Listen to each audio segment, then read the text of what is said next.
Watch this.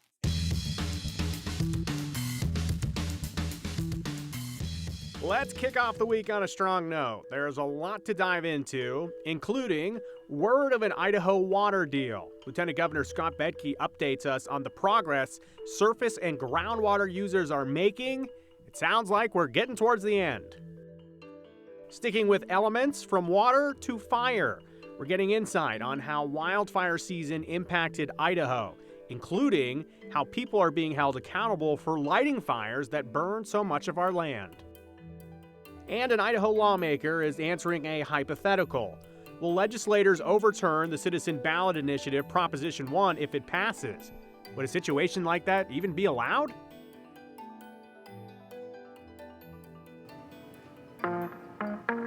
Agriculture operations around Idaho are wrapping up their harvest season. Some, to be honest, they're already done. But it's a pretty major accomplishment to make it through every year. Ag operations, they do a lot of hard work. A whole side story for the ag community this year was the battle over Idaho Water. For months, we've followed negotiations between surface and groundwater users and everyone on the periphery.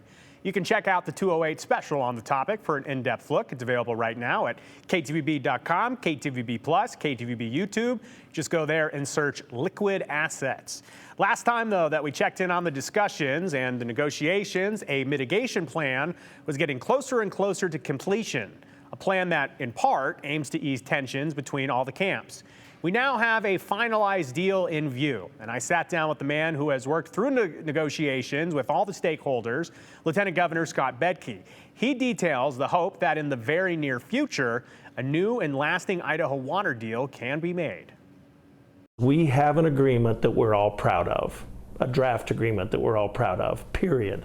Now it's up to each of the membership groups to ratify this agreement.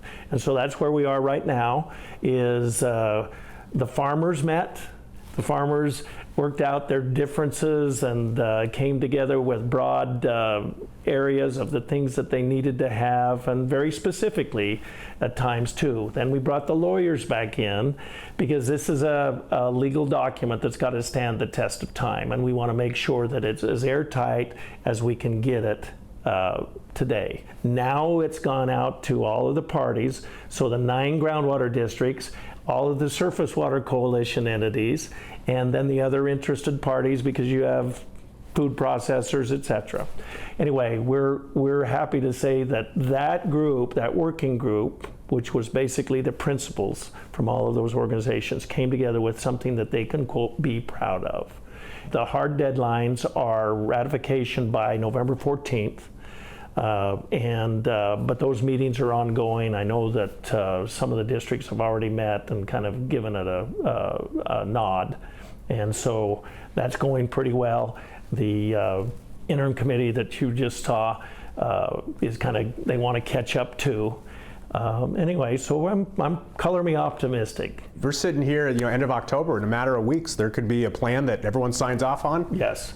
We never want to repeat what we went through last May and June. And this keeps us from ever doing that again. What can you say about the topics of averaging and then metering? How did that kind of end up? Well, there were several things that stuck out like sore thumbs, if you will, and with multiple hands from the 2015 agreement into this agreement. Number one, there was this concept that if I do mine and you don't do yours, then we both go down because we're stuck together.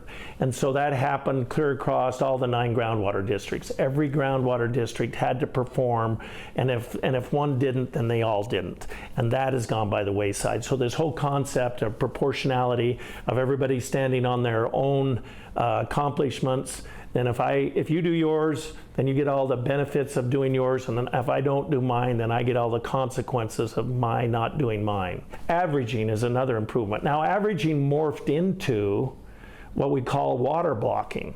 So it's not just a one-year deal, because farmers have these multi-year rotational plans, because you can't always have potatoes in the same ground that you have potatoes, and potatoes you got to rotate. And so we had the water blocking mirror these 4-year rotations. So you get an allocation for 4 years. When it's gone, it's gone. but you can average your use in those 4 years, and you can make your allocation a little higher by doing private recharge, which all begs for the fourth point, which is measurement. So we're going to do all this, and then everybody's going to measure. That measurement is going to be transparent to everyone. They've decided they also to set aside all litigation. They're going to quit suing each other here and let this thing work for a while. There are all these projects that are on the books that will help ameliorate this over time. The state always is ready to step up and fund some of these projects, and so that's all in this agreement.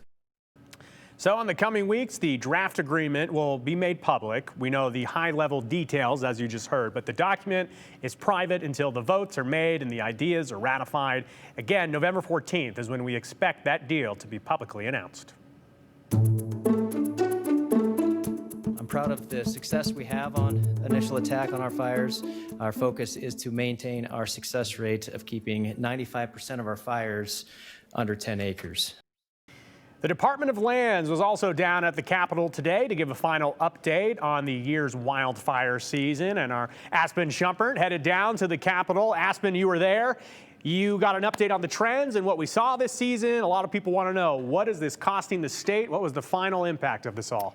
Yeah, Joe, this department protects about 9 million acres of land in combination between state, private, and some federal land. The department says active is an understatement to describe this wildfire season. Director Dustin Miller says across the western states, we are seeing wildfires start earlier in the year and go longer into the fall season. This year, he says, most of the Idaho wildfires occurred in the southern part of the state, south of the Salmon River. When we have a longer wildfire season than usual, the department says they have fewer seasonal workers still around to help. We had fires that were burning well into October. In fact, we're waiting on some additional cooler temperatures and snow to put out a lot of these fires that are further out in the backcountry. So resources have wound down. A lot of crews have left employment for the summer to do other things. That left us with a skeleton crew at both the Department of Lands and the federal agencies to continue fighting fire into October. Miller says with Idaho being one of the fastest growing states, they are seeing more people recreating on public lands and state endowment lands and private lands. Today, Miller gave a comparison between this year and last. Last year, almost 300 fires burned on land the IDL protects, totaling to just over 2,500 acres burned. That's significantly less than this year's wildfire season. This year, Idaho saw a jump in lightning-caused fires. We went from 78 last year to 122 this year, while wildfire numbers stayed about the same year over year. Most wildfires are still human caused, which is typical. So far this year, nearly 50,000 acres have burned on land IDL protects. Again, that's compared to just 2,500 acres last year. In sharing these numbers, Idaho Representative Ned Burns asks, are we prosecuting people found negligent for the cost of human caused fires? And what can we do to get that number of human caused fires down? We investigate every fire.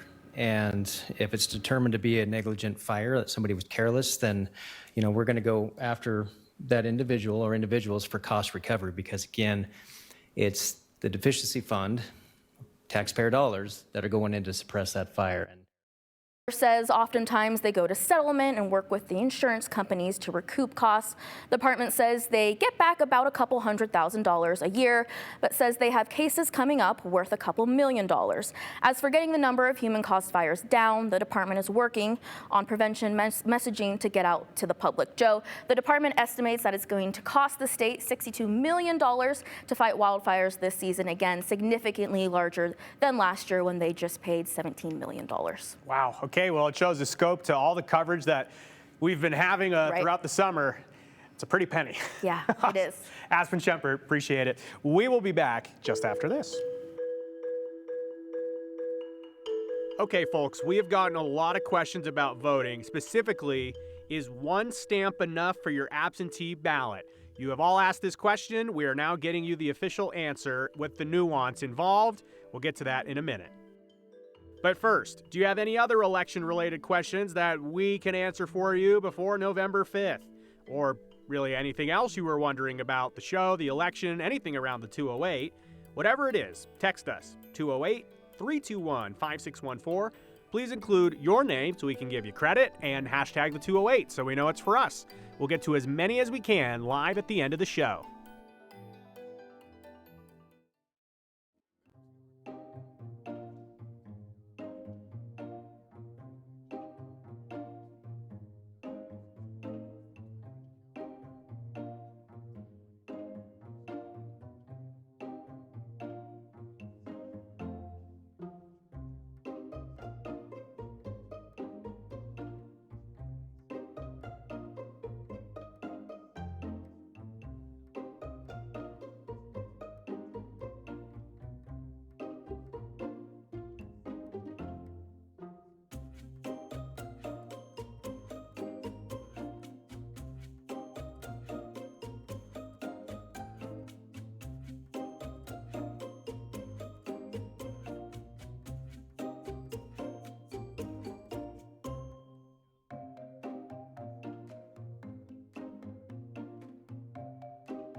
Well, Idaho lawmakers overturned Proposition 1 if it passes. That is a question that many of you have asked us, and it's a really good question in terms of what could happen in reality and looking back in the history of Idaho. Well, one Idaho lawmaker has weighed in online. From his personal account on twitter.com, Nampa Senator Brian Lenny writes, "Congrats to the Prop 1 team. You've done what few have been able to do, unite conservatives and moderates in a glorious chorus of no thanks." Great. Thank you, Senator, for that insight. But here's where the tweet really gets interesting. He continues saying, quote, "But don't worry, even if it passes, we'll have a repeal bill ready to roll faster than you can say, oops." So if that happens, by the way, this wouldn't be the first time that Idaho lawmakers reversed a ballot question. Idaho did this on term limits in 2002. So yes, it's allowed. The debate becomes the voice of the people the voice of the people versus the voice of the people through their elected representatives. Democratic Republic. So a little refresher here on Idaho history. Here's a timeline of events for what we talked about in terms of reversing term limits. In 1994, there was an initial initiative for term limits, and that was approved by voters. In 96, a second initiative for the term limits. It was successful. In 98, they did it for a third time. And then in the year 2000, a district court ruled that term limits were illegal. Then in December of 2001, the Idaho Supreme Court, they overruled that, and they ruled in favor of term limits. Court battles, classic. Then in January 2002, Idaho legislature, they began the repeal of term limits. In February 2002, then Governor Kempthorne, he vetoed the repeal, but the legislature, they overruled him on a vote. So term limits passed by the people was eventually reversed. July 2002, Idahoans tried again with the signature collection campaign for a new referendum to get term limits back. And then in 2002, in November, it failed, leading to the final nail in the coffin. So long story short there, that was a little dive into history. Will history repeat itself? The bottom line here is, yes, lawmakers can repeal a citizen initiative. Remember, any way you feel about this topic, your vote for a lawmaker in November is you voting for the person who you think will best represent you. This is a great one. I cannot believe we finally get to do this. We are, again, over a week away, just over a week away from Election Day. So we're trying to answer as many of your voting questions as possible. And we have got so many questions about how much postage to put on your absentee ballot. Last week, we told you one stamp should be enough for your absentee ballot, which Nancy Coffin and McCall asked. On my absentee envelope, I was instructed to pay $1.77 in postage to return the ballot by mail. I just checked with my neighbor, and they have the same amount. The concern is that people may listen to just a stamp, but what if their ballot gets returned for insufficient postage? Lee in Nampa had a similar experience, saying, I went to the Canyon County Elections Office this week and asked how many stamps should be on the absentee ballot. In Canyon County, they were told 2. And finally, this person writes, please make your viewers aware that postage to mail absentee ballots may require more than 1 first-class stamp. My ballot had 2 pages plus the protective sleeve, and that required an additional 28 cents. Here's the deal. All of you are technically correct. There are a lot of correct answers here. The actual postage for your absentee ballot could be more than 1 stamp. It varies on county to county. It is different in every area depending on what is on your ballot, how heavy it is.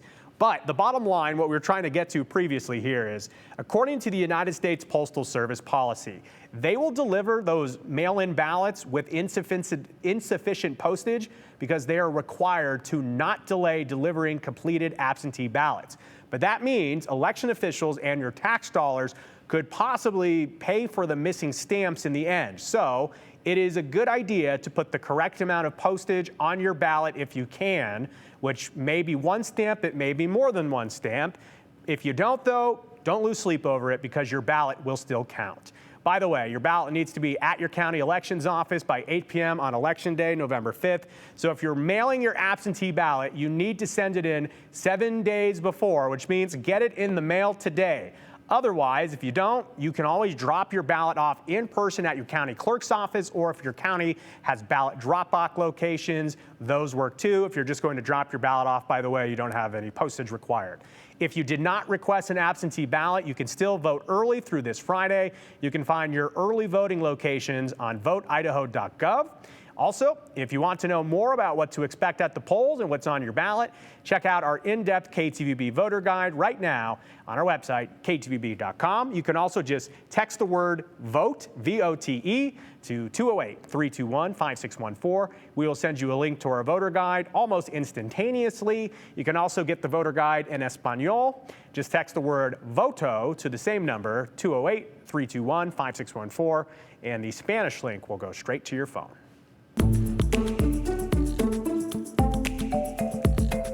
If you're a sports fan, then we made it a lot easier for you to enjoy your favorite teams from the comfort of your home. Our Hunter Funk tells us how to watch the Seattle Kraken hockey games and Boise State basketball right here on 7, plus more in the 411. Thomas Creech is suing San Bernardino County, California for case records from a 1974 murder. Today, the Federal Defender Services of Idaho announced Creech filed the lawsuit seeking records from Daniel Walker's murder. Creech's legal team says California and Idaho worked together to accuse Creech of the cold case so he could be denied clemency and be executed. Creech is now seeking a new clemency hearing to present evidence that he was ruled out as a suspect. Walker's brother is also seeking a new clemency hearing because he's unsure if Creech is responsible. The Idaho Commission on Pardons and Parole is expected to meet tomorrow on whether to grant a hearing. The state is set to execute Creech by lethal injection on November 13th. After more than 30 years, Celebration Park is getting a facelift. Canyon County says they're replacing the boardwalk area north of the park's main parking lot. They're also adding new ADA accessibility and plan to promote user activities at the park. The construction will last until February of next year. During construction, the Atlatl Range and nearby boardwalks will be closed to visitors, but the city will provide a temporary Atlatl Range. Good news for hockey fans, you can now watch Seattle Kraken games on KTVB. Starting this Saturday, you can watch more than 60 Kraken games right here on Channel 7 and on 24/7. That's KTVB 7.2. Go Krakens! And more good sports news, you can watch some of Boise State's basketball games this year for free.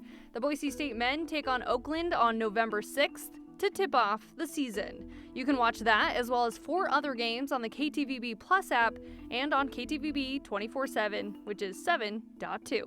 Take a look at some of the other games we're carrying. 2 of the games we will only air on KTVB Plus. You can download the KTVB Plus app for free to watch on Roku, Amazon Fire TV, or Apple TV. And that's the 411 on the 208. I'm Hunter Funk.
It has been a cool and unsettled day across southwest and central Idaho. Just a moment ago, this picture of Sun Valley had very low-lying clouds, a burst of precipitation that came in. It looks like maybe a coating of snow on the top of Bald Mountain, but now some sunshine as well. And that's just kind of been our day today. We've had dramatic clouds like we're seeing right now on our view from Skycam 7. You can see the dramatic clouds in the foreground and then just the white clouds that have billowed up off in the distance. And that's been our day. So a couple of raindrops have fallen across the lower elevations and some light snow up in the mountains. We had anticipated this behind the cold front that came through last night. We're right now at 55 degrees in Boise. Can you believe at this point 24 hours ago we were in the 70s?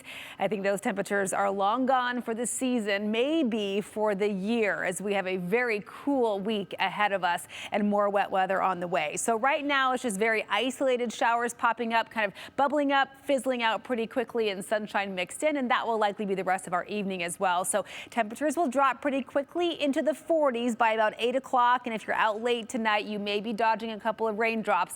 This will be a chilly rain with those temperatures in the 40s. So just make sure you grab the nice warm coat if you're headed out, especially after sunset tonight.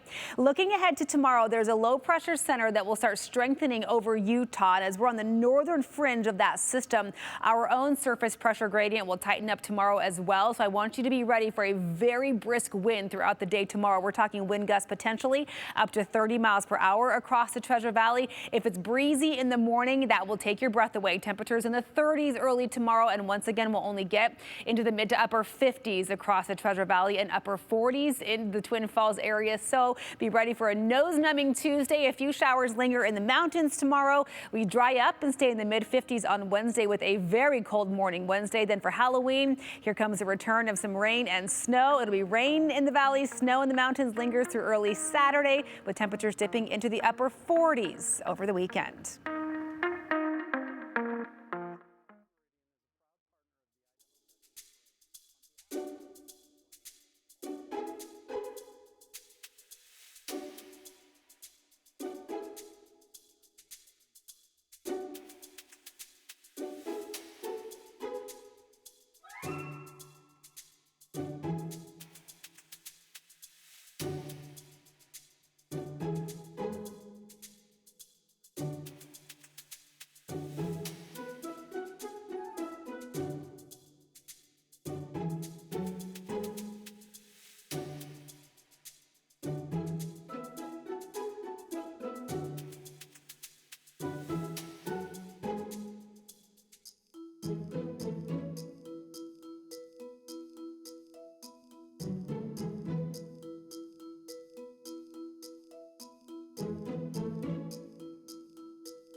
All right, what a half hour we've been through. Let's see what we got to end up here. All right, this person says, I am not surprised that the GOP is already preparing to repeal Prop 1 if the initiative passes. Dorothy Moon and the current GOP is on record censoring Republican representatives who vote for what their constituents want instead of towing the party line. Vote wisely. That's from Michal in Boise. Thank you so much for that comment on a Monday.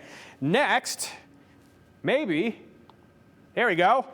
Why do we even vote? It seems like the candidates are only worried about the battleground states. That's Brad in Boise. Brad, I think I get what you're saying, but remember, there's a lot of things on your ballot that have nothing to do with who is president of the United States. Plus, every American has a privilege to vote. It is a privilege in this country. Hashtag the 208. It's appalling that a stamp is required at all for an absentee ballot. The postage should be free. Jack in Boise, in some areas, in some jurisdictions, it is. Depends on where you live, and I can tell you some county clerks agree with you. This person in Jason in Boise says, I requested an absentee ballot. Can I vote in person if I haven't used the absentee ballot? If for some reason you want to do this, yes, bring your sealed absentee ballot with you to the voting location. They will spoil it, and then you can go vote in the booth. And then finally, the water agreement Bedke was discussing is way more complicated than ranked choice voting that the legislators tell us is too difficult. Ironic. Do we have time for one more? Where are our current fires out there? A lot of fires. Check ktvb.com. Continue with us and watch free now on the KTVB Plus app everywhere you stream.